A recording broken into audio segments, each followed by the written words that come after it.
이제 15과로 들어갑니다. 오늘부터는 이제 세상 속의 그리스도인이라는 주제로 함께 공부를 하게 될 것인데요. 이 과에 대해서 이제 뭐 한마디로 정의를 해봐라. 그러면은 이제 화약 냄새가 짙게 나는 과라고 말씀을 드릴 수가 있겠습니다. 그리스도인으로서 어떻게 세상에 대처해야 하나요? 라고 중간에 나와 있죠. 그래서 아래 교재 내용 한번 읽어보면요. 성경은 이 세상 제도가 하나님의 영원한 목적을 대적한다는 점을 분명히 말하고 있습니다. 하나님은 그분의 자녀들에게 이 세상 제도로부터 분리될 것을 명령하시지만 그와 동시에 그 안에 살고 있는 구원받지 못한 사람들에게 예수 그리스도를 전할 것을 명령하십니다. 이 과의 목적은 균형 있고 일관된 삶을 영위함으로써 구원받지 않은 세상 사람들로부터 나쁜 영향을 받지 않는 반면에 주 예수 그리스도를 위해 그들에게 영향을 끼칠 수 있도록 하는 데 있습니다. 라고 했습니다. 이 세상이 아무리 아름다워 보여도요, 죄로 더럽혀졌다라는 것은 이런 비유로 한번 이해해 보시면 되겠습니다. 어떤 사람이 국밥을 먹으려고 어떤 국밥집에 갔는데요. 그런데 거기서 이제 뚝배기에서 나온 국밥을 먹고 있었습니다. 그런데 그 국밥을 먹다가 보니까 그 그릇 안에 머리카락 하나가 이렇게 들어있었던 것입니다. 그럼 그 국밥을 먹던 사람의 기분이 어떻겠습니까? 뭘 그 정도 가지고 그러냐라고 말하면서 넘길 수도 있겠지만 기분이 엄청 찜찜하겠죠. 더러운 것을 보았기 때문에 그런 것입니다. 그런데 우리가 이 머리카락 하나가 이렇게 들어갔다라 그래가지고 국물이나 고기가 얼마나 더럽혀졌는지는 잘 알 수 없지만요. 그 그릇 전체뿐만이 아니라 그 국밥집 전체가 더럽다고 느껴지는 것입니다. 사람들은요. 이것이 바로 세상도 이와 같은 것입니다. 하나님께서는 분명히 세상을 하나님의 말씀으로 창조하셨고요. 이 지구는 전혀 문제가 없는 상태였고 그야말로 완벽한 상태였습니다. 그런데 이제 죄가 세상으로 들어와 버린 것입니다. 모든 것이 하나님의 입장에서 모든 것이 더럽혀진 것입니다.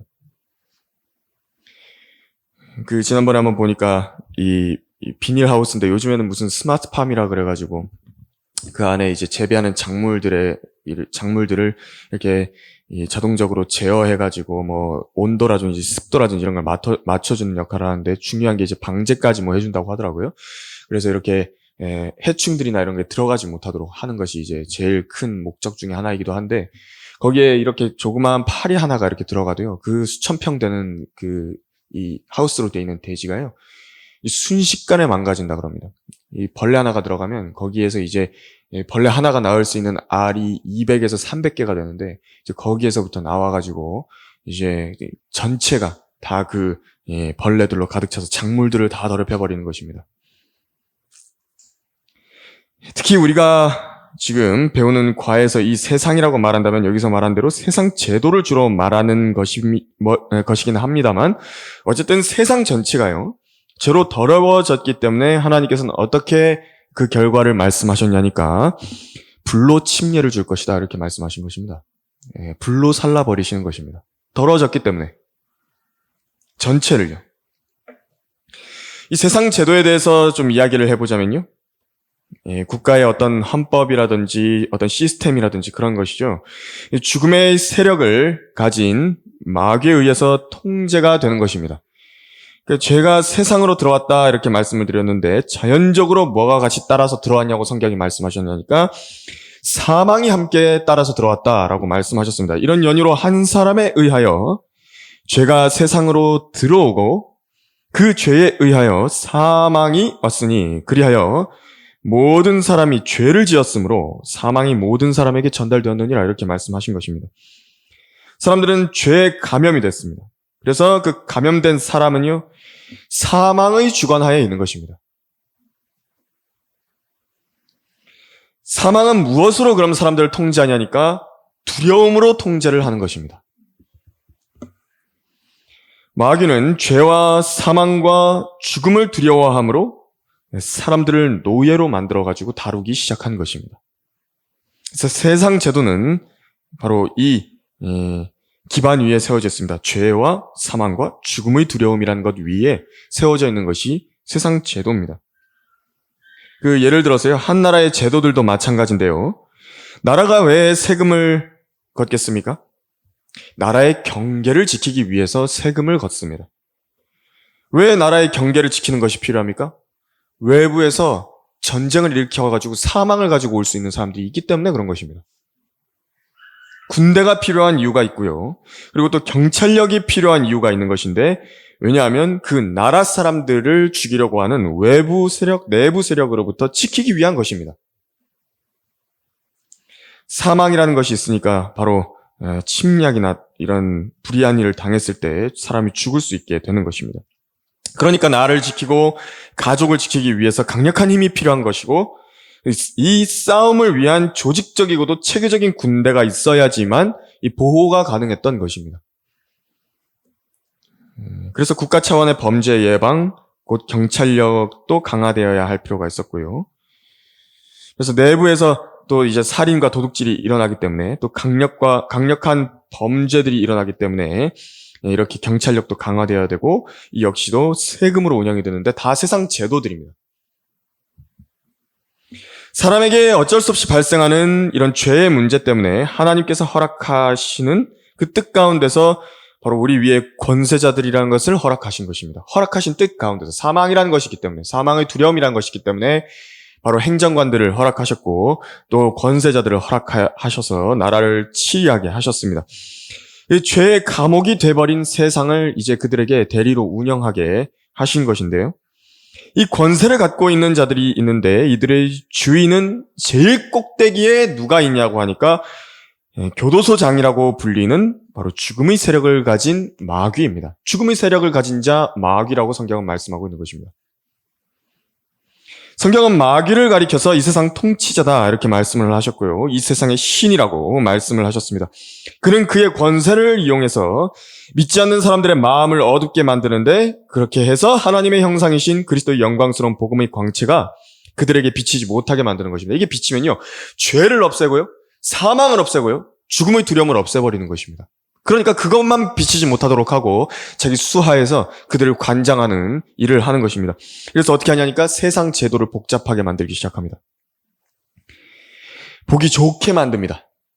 마귀가 하는 일은 하나님 없이도 나름대로 복지를 누리면서 마치 영원히 살 수 있을 것 같은 지상낙원처럼 보이는 것을 만들어서 하나님을 잊어버리게 만드는 것입니다. 세상에 그렇게 막 노력을 하죠. 막 전쟁을 없애보겠다고, 평화를 유지해보겠다고 노력을 하죠.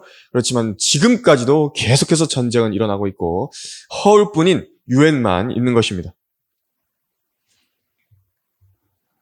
강력범죄 같은 죄들은요, 육체적인 생명을 앗아가기 때문에 세상 법에도 걸리죠. 하지만 세상 법에 걸리지 않아도 마음대로 자기 정욕을 채우며 죄를 즐기도록 영적인 문제와 관련한 죄들은 다 허용해주고 장려해주고 제도적으로 밀어주는 것입니다. 강력범죄만 아닌 것처럼 해주고 나머지는 전부 다 허용해주는 것입니다. 그래서 사람들의 양심을 무디게 만들고요, 하나님을 대적하게 만들고, 사람의 기준에서 조금 지어도 괜찮은 죄들에 대해서는요, 허용 범위를 막 넓혀줍니다. 죄에 중독된 사람들은 꼼짝없이 멸망으로 지옥의 영원한 불꽃으로 떨어지게 되는 것입니다. 그래서 교도소에 갇힌 사람들만이 악한 사람들이 되는 것이라고, 그들만이 죄인인 것이라고, 그들에게만 속해 있지 않으면 나는 괜찮은 것이라고 생각하게 만든 것입니다. 그들의 눈을 가려버린 것입니다. 그리스도의 영광스러운 복음의 광채가 비치지 못하게 만들고 있는 것입니다. 이것이 이 세상 통치자의 지혜입니다. 세상법에 따르면 술은 괜찮지 않습니까? 세상법에 따르면 간통도 괜찮습니다. 음행도 괜찮습니다. 하나님을 저주하고 모독하는 것도 괜찮습니다. 거짓말도 괜찮습니다. 동성연애 괜찮습니다. 모두 세상이 말하는 자유의 범주 안에 들어가 있는 것들입니다. 세상의 제도에서 밀어주는 것들입니다. 그런 허수아비 같은 기준을 세워놓고요, 사람들에게 진리인 양 받아들이도록 만들었기 때문에 사람들은 세뇌가 되어서 자기가 하나님께 죄를 짓고 있는 것임에도 그렇지 않다라고 미혹을 당해버린 것입니다. 자기들이 해를 당하지 않는 범위다, 그렇다라고 한다면 그것이 정의이고요, 공의이고, 그 모두 다 만족해버리는 것입니다. 무슨 죄를 지어도 괜찮다, 이렇게 돼버리는 것입니다. 그리스도인들도 거듭나는 즉시로 세상으로부터 불러냄을 받은 것인데 이제 그들의 가치관과는 완전히 다른 가치관을 갖고 살아가게 됩니다. 그러니까는 몸은 이 땅에서 살고 있다 하더라도 세상에 속하지 않은 다른 세상 사람이 된 것입니다. 그런 사람들이 어떻게 살아갈 것인가에 대한 주제로 이번 과를 함께 배우시게 되겠습니다. 다음 페이지로 넘어가면요. 예수 그리스도를 위해 살면 세상으로부터는 거부당한다는 점을 인지해야 합니다라고 했습니다. 이 세상에서 적당히 받아들여지면서 둥글둥글하게 살고 싶다. 그러면 어떻게 하면 되느냐니까 예수 그리스도를 위해서 살지 않으면 됩니다. 세상은 그럼 다 이해해 줍니다. 예수 그리스도를 위해서 산다는 것이 무슨 말입니까? 다른 사람들에게 우리 주 예수 그리스도를 증거해서 믿게 해가지고요. 그들을 예수님께 영적인 제물로 드리는 것을 말하고요. 첫 번째로. 그리고 또 다른 한 가지는 예수 그리스도의 몸을 위해서 사는 것입니다. 그리스도의 몸된 교회죠. 곧 가짜 교회 말고 하나님의 피로 사신 하나님의 교회를 굳게 세우기 위해서 사는 것을 말하는 것입니다. 이 두 가지를 하면 세상으로부터 거부를 당합니다.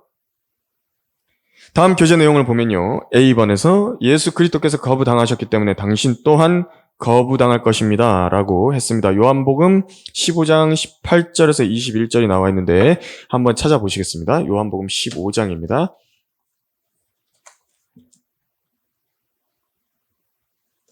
요한복음 15장 18절에서 21절까지 말씀입니다. 내가 너희를 고아로 남겨두지 아니하고 너희에게 오리라. 잠시 후면 세상이 여기 아니죠. 15장 18절에서 21절이요. 죄송합니다. 세상이 너희를 미워하면 그것은 너희를 미워하기 이전에 나를 미워한 것임을 알라. 만일 너희가 세상에 속한다면 세상은 자기 사람들을 사랑할 것이라. 그러나 너희는 세상에 속한 자가 아니요 내가 너희를 세상으로부터 선택하였느니라. 이로 인하여 세상이 너희를 미워하느니라. 종이 자기 주인보다 더 위대하지 못하다고 너희에게 일렀던 나의 말을 기억하라. 만일 사람들이 나를 박해하였다면 너희도 박해하리라. 만일 사람들이 나의 말을 지켰다면 너희 말도 지키리라. 그러나 그들이 이 모든 일들을 내 이름으로 인하여 너희에게 행하리니 이는 그들이 나를 보내신 분을 알지 못하기 때문이라 라고 말씀을 하셨습니다. 이 말씀은 구원만 받고 이제 성경대로 믿는 그런 사람으로서 이제 그리스도인으로서 살아가지 않는 사람에게는 해당 사항이 없는 말씀입니다. 비굴하게 세상 눈치만 봐가면서 사는 사람한테는 해당 사항이 없습니다. 세상과 혼합되어 버린 교회의 몸을 담고 살아가는 사람도 박해받을 일이 없죠. 왜냐하면 이 한국 사회에서는 세상에 배교한 교회들 다닌다고 해서 누가 박해를 하겠습니까? 종교의 자유다. 그리고 또 개인의 자유와 취미 활동이다 하면서 용납해질 뿐입니다. 하지만 그리스도의 종으로서 지옥을 말하게 되고 올바른 성경을 말하게 되고 실제적인 몸의 부활을 말하게 되고 휴거를 말하게 되고 예수 그리스도의 재림을 말하게 되면 거기서부터 강력한 영적 화학 반응이 일어나기 시작하는 것입니다. 교재 다음 내용을 또 보면요. 당신이 그분을 위해 살 때에만 당신은 거부당할 것입니다. 만일 세상과 일치해서 산다면 세상은 당신을 거부하지 않을 것입니다. 경건하게 살고자 한다면 살고자 하는 사람은 누구든지 박해를 받을 것입니다. 라고 했습니다. 세상 직업을 가지고 열심히 살고 친근한 이웃 주민으로 살고 존경받을 부모로서 또 효도하는 자식으로서 살고 성실하고 근면한 사람으로서 살고 이웃을 위한 사랑과 봉사를 행하는 사람으로 살아가기만 한다면 원래 이렇게 사는 게 마땅하죠? 당연히 그렇게 살아야 되지만 이렇게만 한다고 하면요. 박해를 받을 일은 없습니다. 박해받을 일이 뭐 얼마나 있겠습니까? 세상에 살면서. 세상으로부터 왜 거부를 그렇게 당하겠습니까? 하지만 그 사람의 입에서 하나님의 은혜의 복음과 성경 말씀이 계속해서 나오다 보니까 그것을 세상이 견딜 수 없어 하는 것입니다. 예수님께서도 세상이 자신을 미워하는 이유에 대해서 뭐라고 말씀을 하셨냐니까 세상이 너희는 미워할 수 없으나 나는 미워하나니 이는 내가 세상에 관하여 그 일들이 악하다고 증거하기 때문이라 라고 요한복음 7장 7절에서 말씀을 하셨습니다. 악하다고 증거했기 때문에. 지금 당신이 하고 있는 일들은 다 잿더미로 돌아갈 것이고 당신의 죄는 반드시 당신을 찾아낼 것이고 지옥으로 던질 것이다. 그리고 모든 수고가 헛된 것으로 돌아가는 것만큼 심한 악과 저주는 없다. 사람이 온 세상을 얻고도 자기 혼을 잃는다면 무슨 유익이 있겠는가? 당신이 죄 문제를 해결하지 않고서 죽게 된다면 결국 아무것도 아니게 된다. 당신은 예수님이 아니면 결코 죄로부터 구원받을 수 없다. 당신은 지옥으로 가게 되는 것이다. 절대로 거기에 가면 안 된다라고 이렇게 말해주게 된다라면요. 이 세상과 그 일들이 악하다라고 말하는 것이죠. 누가 세상에서 그 말을 듣고 기뻐할 사람이 있겠습니까? 누가 도대체 기뻐하겠습니까? 그래서 자기가 죄인이라는 사실을 시인하고 그 말을 받아들이는 사람이야 이제 구원을 받겠지만, 아니라고 한다면 그 말을 하는 사람을 곱게 보는 것이 이상한 것입니다. 그리스도인들을 보고서 곱게 봐주지 않는 것입니다. 세상의 모든 일들이 악하다라는 것입니다. 열심히 쌓아 올려놨는데 다 타버릴 것들로만 쌓아 올려놓고 있는 것이 이 세상입니다. 이 맹렬한 불에 의해서 완전히 타버릴 것이라고, 녹아내릴 것이라고 하나님께서는 말씀을 하신 것입니다. 이 맹렬한 불은요, 원자 단위에서부터 분해되어 나오는 강력한 핵분열 에너지인 것이고, 하나님께서는 온 우주의 구성 요소들을 태워버리실 것이라고 말씀을 하셨습니다. 거기에만 그런데 자신의 목을 메고 살고 있다라고 한다면 얼마나 멍청한 일을 하는 것입니까? 저도 제가 하나님께 참 감사드리는 것은요, 이 가장 의미 있는 일, 바로 예수 그리스도를 전하고 가르치고 이 성경을 가르치고 건전한 교리를 다른 사람들에게 알려주는 일을 맡았다라는 것입니다. 이것이 하나님께서 기뻐하시는 일이고 또 영원히 남는 일인 것입니다. 디모데후서 3장 12절은 이렇게 말씀합니다. 실로 그리스도 예수 안에서 경건하게 살고자 하는 모든 사람은 박해를 받을 것이라.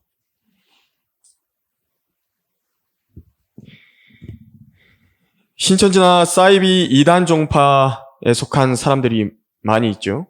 근데 그들도 뭐라고 이야기하냐면 자기들이 박해를 받는다고 이야기를 합니다. 이렇게 멍청이들이죠.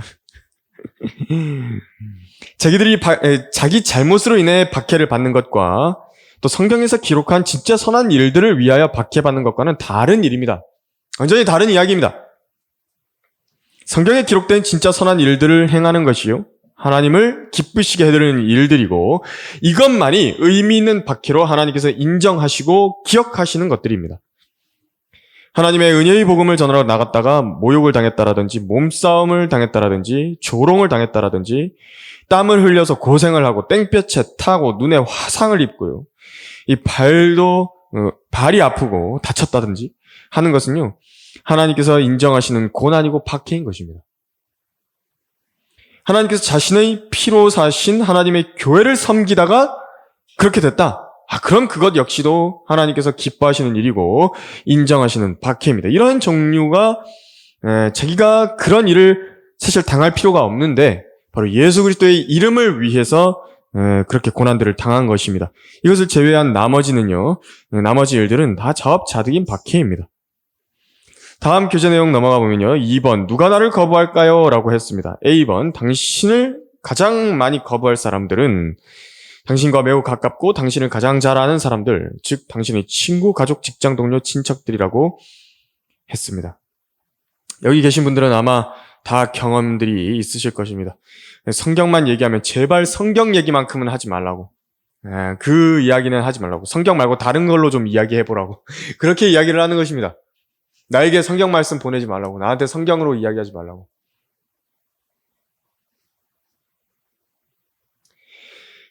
그만큼 여기에 계신 분들이 경험을 갖고 있는 것만큼요, 하나님께서 인정하시는 약물인 것입니다. 마태복음 10장 35절, 36절이 인용되어 있는데 한번 펴보시겠습니다.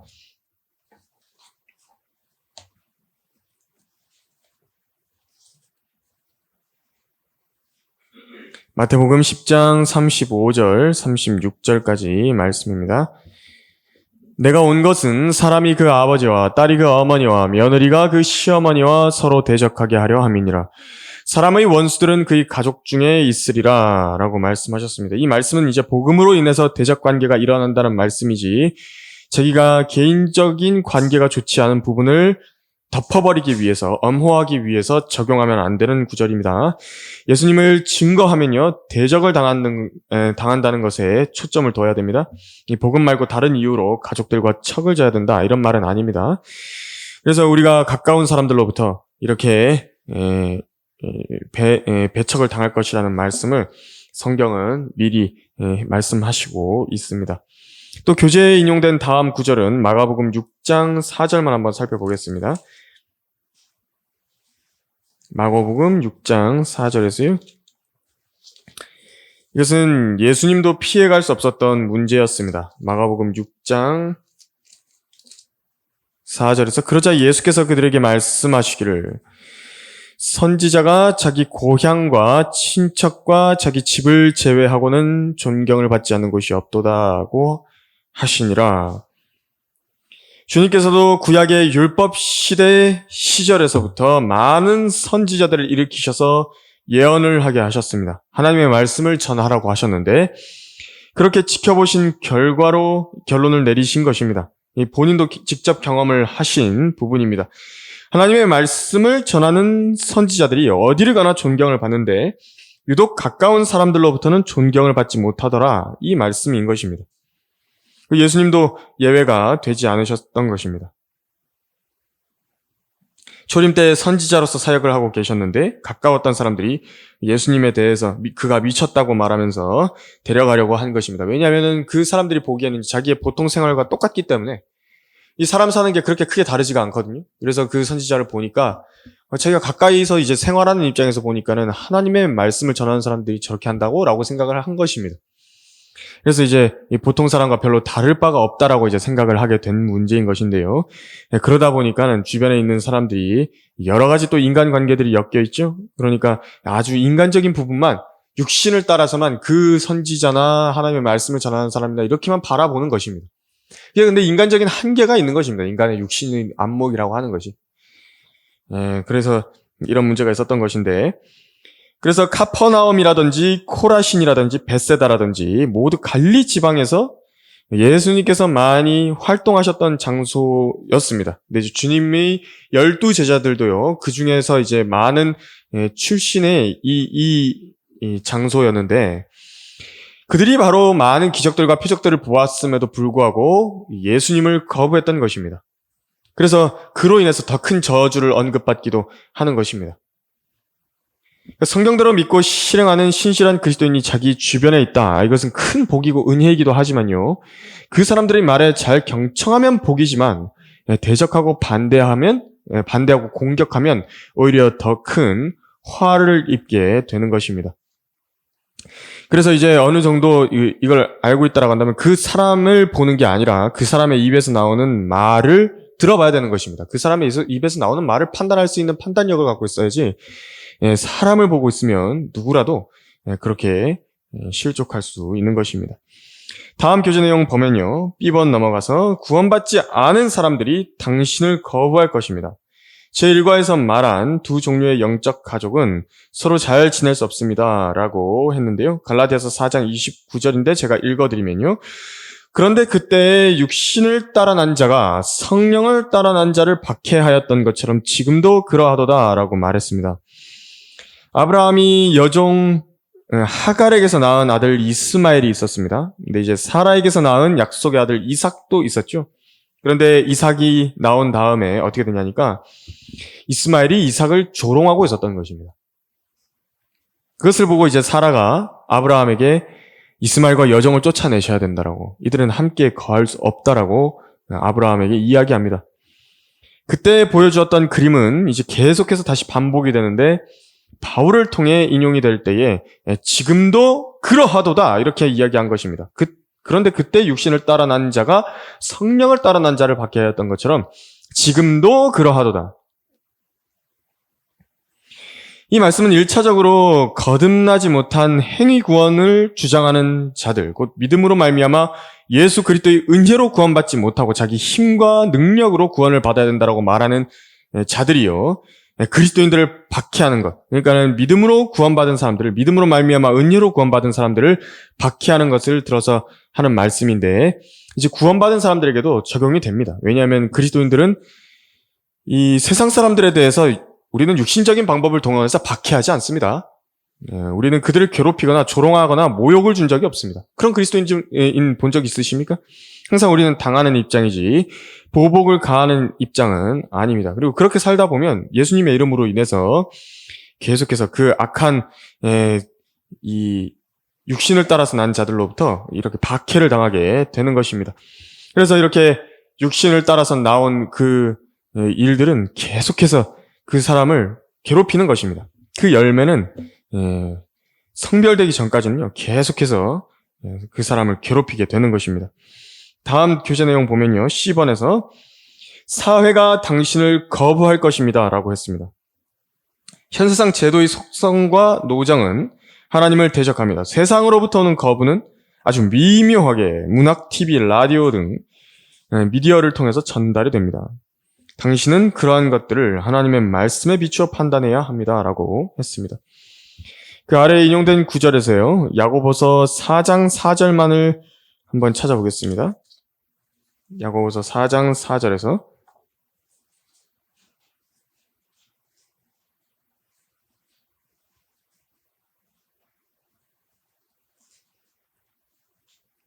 네 간음하는 남자들과 간음하는 여자들아, 세상과 친구되는 것이 하나님과 원수되는 것임을 알지 못하느냐. 그러므로 누구든지 세상의 친구가 되고자 하는 자는 하나님의 원수가 되느니라 라고 말씀을 하셨습니다. 성경에 직접적으로 하나님과 원수 관계가 된다, 하나님과 원수 관계에 있다 라고 말씀하신 것을 찾아본다고 한다면요, 첫째로 여기에 말씀대로 이제 세상이 하나님과 원수 관계가 있다고 말씀하셨습니다. 그리고 육신적인 생각이 하나님과 원수가 된다라고 말씀을 하셨고요. 또 거듭나기 이전에 우리가 하나님과 원수된 관계에 있었다라고 말씀을 하셨고요. 또 마귀가 하나님의 원수다 이렇게 말씀을 하셨습니다. 세상, 육신, 마귀, 또 거듭나지 못한 죄인은 하나님과 원수 관계에 있는 것입니다.